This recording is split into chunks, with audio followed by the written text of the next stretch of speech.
ژیمناستای از روسیه اگر اشتباه نکنم، ژیمناستای زیبایی، حرکات ریتمیک، هماهنگ. خب اینجا آلمان در جای نخست قرار گرفته، بودن تیم چین، بلژیک و خیلی از کشورهای پیشرفته نشون داده. بابایی اونجا رو نگاه شناسی و شاخه های اون انجام بدن. بابا ببینید چه فشاری رو نگاه کنه. بابا اونجا تو گوشه رو نگاه کنه. بابا اونجا رو نگاه کنه. امیخته جو عمود ورزش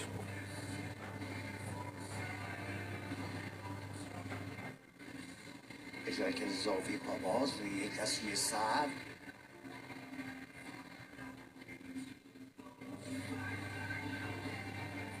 از این فهمید معمولا نفر زیرین از وضعیت اندامهای بهتری نفر بالایی برخوردار هست، چرا که تحمل وزن بالایی و تعادل اون ایجاب بکنه که عضلات تنومندی داشته باشن.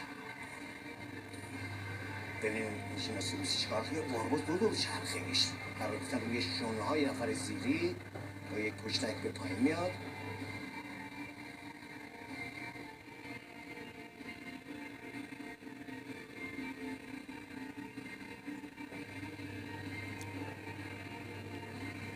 با اونجا رو گوشه رو نگاه کنه. عمود ورزش کنه دست میدن عمود ورزش نگاه کنه. تلویزیون میاد از این تلویزیون داره فیلم میگیریم چه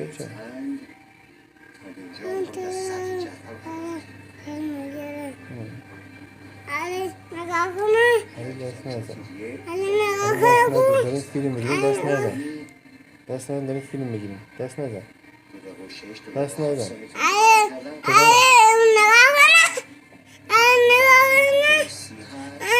دست نزن ساید جان فیلم بگیریم بعدن نگاه کن فیلم بگیریم بعدن نگاه کن زدم زدم زدم زدم زدم